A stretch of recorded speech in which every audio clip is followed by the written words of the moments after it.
Grüßt euch und herzlich willkommen zum Bau meiner Spülanlage. In diesem Teil widme ich meine Aufmerksamkeit dem Fußgängerüberweg und meinem Bahnsteig. Ich wünsche euch viel Spaß beim Zusehen.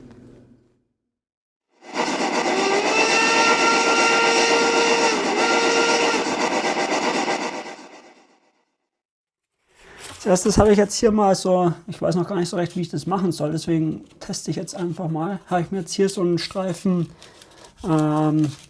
Trittschall genommen und drücke den hier mal gut hin, dass man das sieht, wo die Stelle ist, wo ich schneiden muss. Dann schneide ich mal. Und dann schauen wir mal, ob das reinpasst. Das passt schon ganz gut, ich muss nur ein bisschen schmäler schneiden.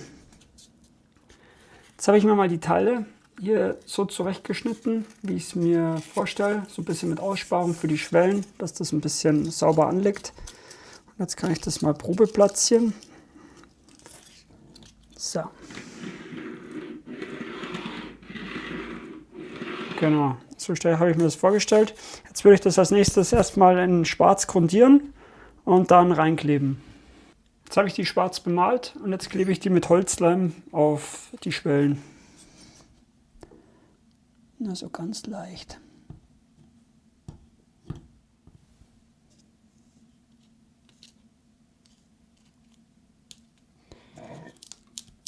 So, und dann lasse ich das erstmal trocknen.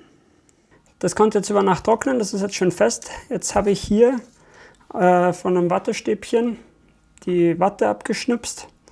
Habe das mit dem Hammer ein bisschen flach geklopft, dass das hier reinpasst, als Platzhalter so ein bisschen. Und jetzt habe ich hier so ein Konturenklebeband, 3 mm. Das mache ich jetzt quasi, dass man das Gleis nicht so einträgt. Jetzt kommt nämlich der nächste Schritt. Gut. Nachdem ich das jetzt abgeklebt habe, asphaltiere ich das Ganze. Da habe ich jetzt von Green Stuff so eine Asphalttextur. Und da mir das ein bisschen zu hell ist, ich habe hier mal eine Probe gemacht, da habe ich schon ein bisschen Schwarz mit rein. Und das hat so ein bisschen, da habe ich blöd mit dem Finger drüber, deswegen schaut das hier so aus. Aber das ist halt so ein bisschen eine rauere Struktur. Und ich habe da ein bisschen schwarze Farbe mit reingemischt, dass es ein bisschen dunkler ist. Und jetzt fange ich an, das mal aufzubringen. Da habe ich mir so einen kleinen Topf voll gemacht.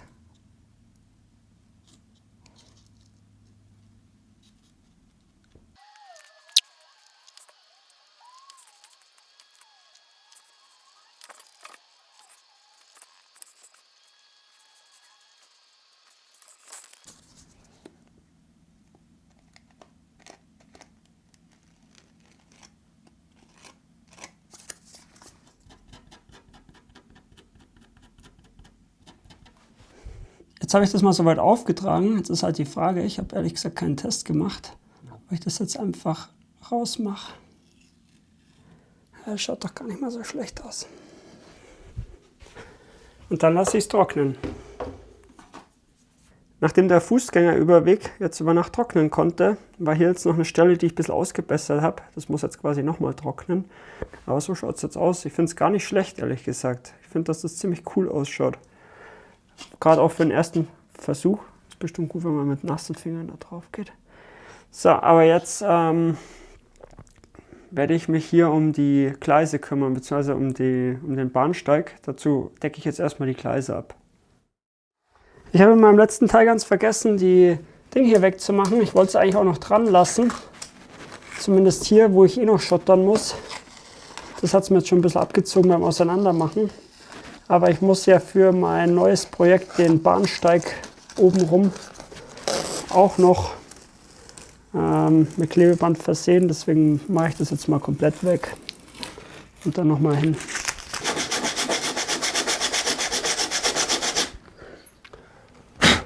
So, jetzt habe ich das mit neuem Klebeband versehen. Jetzt kann ich die Segmente wieder zusammenschieben und dann kann ich die Bahnsteigsoberfläche behandeln.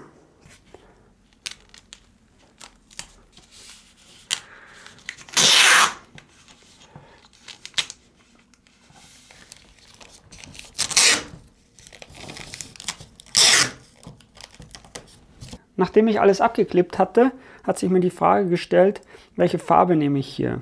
Ich hätte ursprünglich die hier ganz gern genommen, aber das wäre mir wahrscheinlich zu hell gewesen. Außerdem habe ich das schon auf der anderen Seite bei der Ladestraße. Und ich wollte nicht, wenn man halt dann so vor der Anlage steht und so drauf schaut, dass auf der einen Seite so eine große Fläche in der Farbe ist und auf der anderen auch nochmal so, zwar an unterschiedlichen Orten, aber das wollte ich einfach nicht. Dann habe ich mir überlegt, die hier. Und die hier fand ich beide ganz gut. Da konnte ich mich aber nicht so wirklich entscheiden. Dann habe ich die einfach mal gemischt. Und das war das Ergebnis. Und das hat aber für mich immer noch nicht so ganz gepasst. Dann habe ich nochmal einen Versuch gemacht und habe einmal noch mit dem hier reingemischt. Das ist das hier. Das ist jetzt noch ein bisschen feucht in der Mitte, deswegen ist das da dunkler. Und einmal mit dem hier. Das ist das hier. Ich habe mich jetzt dafür entschieden, dass ich die Variante mit dem hier mache. Also habe ich 2 Teile von dem, 2 Teile von dem und einen Teil von dem gemischt und habe jetzt hier einen riesen Pott. Und jetzt starten wir. Jetzt fange ich mal an.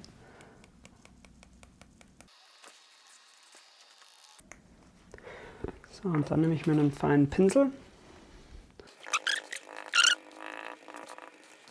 Ich finde, das kann ruhig auch über die Holzbohlen so ein bisschen drüber sein.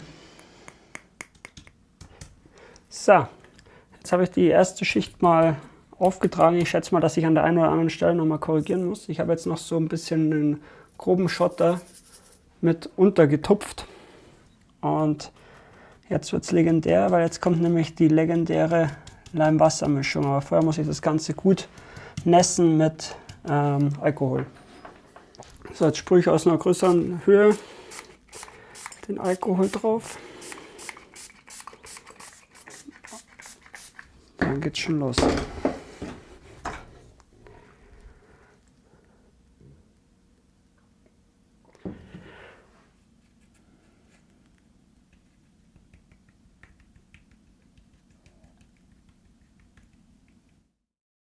Die erste Hälfte habe ich jetzt schon mal gemacht. So schaut das von oben aus. Ich habe das mit dem Finger dann so ein bisschen verschlemmt und ein bisschen verstrichen, das Ganze. Jetzt mache ich mal die andere Hälfte noch und dann lasse ich es trocknen. Der Bahnsteig ist jetzt getrocknet. Ich habe so 1, 2, 8 Stellen noch ein bisschen ausbessern müssen. Aber so schaut es jetzt aus. Bin eigentlich recht zufrieden. Jetzt muss ich es ein bisschen altern noch. Hier am Fußgängerüberweg habe ich jetzt so ein paar Dinger noch hingemacht, deren Bedeutung ich nicht kenne. Und jetzt alter ich das als nächstes hier. Und hier kommen dann noch so Gitter hin, so dass man halt quasi erst in die eine Richtung schaut und dann in die andere sich so durchschlängeln muss. Da brauche ich aber noch ein bisschen Material, aber das sind jetzt die nächsten Schritte. So, dann streiche ich erstmal ein bisschen mit Wasser ein.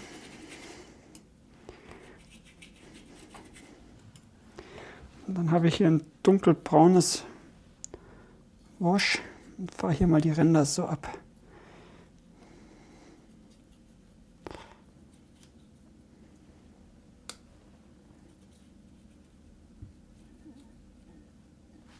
Und das gleiche mache ich nochmal mit einem dunklen Schwarzgrau, aber nur am Rand quasi. Und dann trocknen lassen. Nachdem die ganzen Washes getrocknet sind, schaut das so aus. Mir gefällt das recht gut so. Ich mache da jetzt auch nicht mehr, sonst verschlimmbessere ich das wieder bloß. Jetzt mache ich noch die Klebebänder weg und dann baue ich Geländer.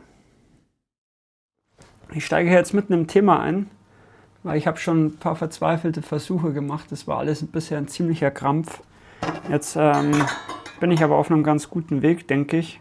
Ich probiere jetzt mal weiter und ja, auf jeden Fall soll das mal so ausschauen. So, jetzt habe ich das Ganze hier mal ein bisschen vorverzinnt und jetzt setze ich die Querstange ein. Bin ganz witzig, ich habe mir gedacht, irgendwie mal so zwischenrein, eigentlich so eine Lok löten, das wäre schon auch mal cool, sowas selber bauen.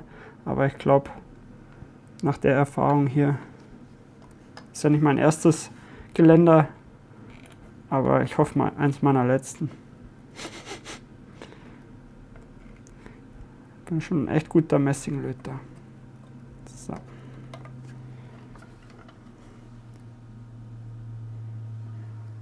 Aber Hut ab vor allen, die es machen. So.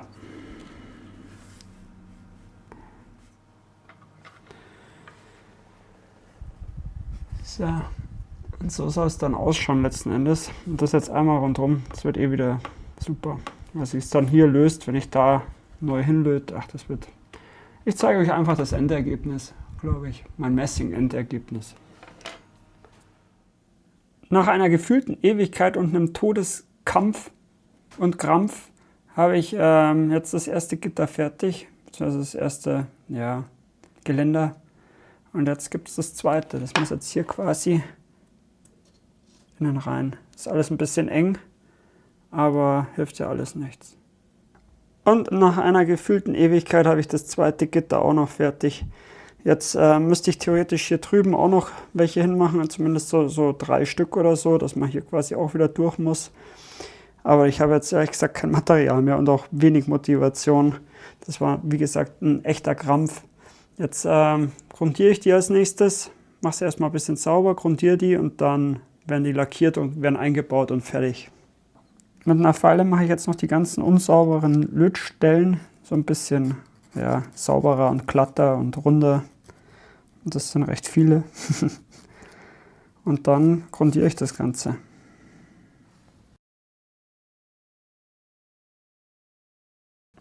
Das nächste ab. Hey, ich könnte so im Scheißstrahl kotzen. So eine Hundescheiße, dieses ganze fucking Ding. Nachdem ich die Lötstellen so ein bisschen mit der Feile bearbeitet habe, nehme ich mir einen Primer und habe die Gestelle hier auf ein Stück Styrodur drauf gebastelt und jetzt streiche ich das einfach so ein bisschen ein. So. Ich hatte das Gestell davor mit Alkohol eingesprüht und ein bisschen sauber gemacht, dass es halt entfettet ist. Und jetzt habe ich es quasi mal grundiert. Muss mal überlegen oder mal schauen, ob ich vielleicht die zweite Prime-Schicht mit der Airbrush mache. Weil es dann doch ein bisschen präziser geht. So, gut, jetzt lasse ich das auf jeden Fall erstmal trocknen. Die erste Schicht auf meinem Umlaufgitter ist mittlerweile getrocknet. Ich habe jetzt schon mit der Airbrush die zweite Schicht aufgetragen. Jetzt habe ich lange überlegt. Ursprünglich hatte ich den Plan, dass ich das weiß-rot mache. Aber das passt irgendwie nicht so in meine Epoche. Und jetzt werde ich mich wahrscheinlich für grün entscheiden, so wie ich das hier auch gemacht habe. Bei meinem Weiher, da habe ich auch so ein Gitter gelötet. Und das ist so grün. Das werde ich jetzt hier vermutlich auch machen. Also ich habe mich jetzt für das Grün entschieden. Jetzt muss ich es noch ein bisschen altern. Das ist jetzt zweimal lackiert und mit einem matten Klarlack überlackiert noch. Und jetzt, wie gesagt, jetzt altere ich es noch und dann baue ich es ein. Jetzt habe ich das Umlaufgitter mal so ein bisschen dezent bloß gealtert. Und habe es mal an die vorgesehene Stelle postiert. Jetzt habe ich hier noch mir überlegt, ob ich hier noch an der Seite bzw. hier oben drauf ein Gitter mache, dass die ganzen Abkürzer nicht abkürzen. Ich weiß auch ehrlich gesagt gar nicht, ob es sowas gab. Ansonsten ist es halt ein Prototyp von der Bahn, der quasi hier getestet wird. Das muss man jetzt mal sehen, aber ich werde das jetzt mal auf jeden Fall installieren. Und genau, das ist jetzt der nächste Schritt. Jetzt mache ich kleine Löcher und dann klebe ich es rein und dann werde ich hier noch so ein bisschen die Vegetation drumherum machen und dann sind wir eigentlich fertig. Dann nehme ich mir jetzt einfach einen Nagel und steche da kleine Löcher rein.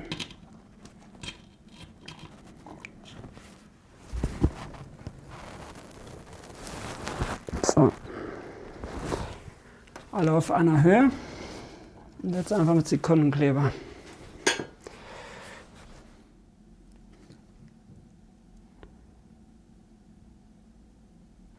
Das zweite Gitter habe ich jetzt auch noch angebracht hier. Jetzt schaut das Ganze so aus. Der längste Wagen kommt auch gut vorbei. Innen wie außen. Und genau, jetzt sind wir hier an der Stelle erstmal fertig. Jetzt lasse ich das trocknen. Dann werde ich hier noch ein bisschen Vegetation hinmachen. Ich wollte eigentlich in dem Video auch Lampen installieren. Habe ich leider keine bekommen, die nach meinem Gusto sind. Muss ich erst noch ein bisschen schauen. Aber gut, das ist jetzt nicht so tragisch. Jetzt fehlen dann hier auf der anderen Seite theoretisch noch, wo man vom, wahrscheinlich ein Wartehäuschen oder ein kleiner Bahnhof kommt, die Gitter. Die mache ich aber jetzt erstmal nicht, da brauche ich erstmal wieder Nerven. Und genau, jetzt mache ich als nächstes hier die Vegetation und dann soll es das auch schon gewesen sein. So, jetzt begrüne ich das Ganze. Dazu nehme ich wieder meinen guten Wampi-Clou und dann fange ich hier mal an.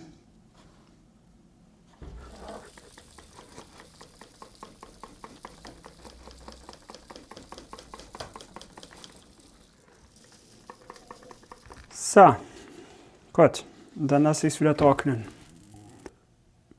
Nach der dritten Begrasungsrunde schaut es dann so aus. Das ist jetzt das vorläufige Endergebnis. Ich beende das Video hier. Hier sollen noch ein bisschen Büsche und Sträucher hin. Und das ist jetzt das Zwischenergebnis quasi vom Bahnsteig. Das schaut auf der Kamera fleckiger aus, als es in Wirklichkeit ist. Da fehlen jetzt noch die Lampen. Das machen wir im nächsten Teil. Und hier ein Bahnhofsgebäude habe ich schon eins rausgesucht. Genau. Shuttertechnisch gibt es noch nichts Neues.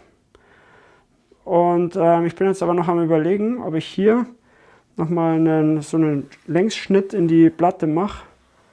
Und hier quasi nochmal so eine Ausbuchtung und dann da einen Graben reinmache. Irgendwie ein Rohr, quasi das hier unterm Gleis rauskommt und dann in einem Graben hier quasi übergeht. Ihr könnt mir ja mal sagen, was ihr davon haltet.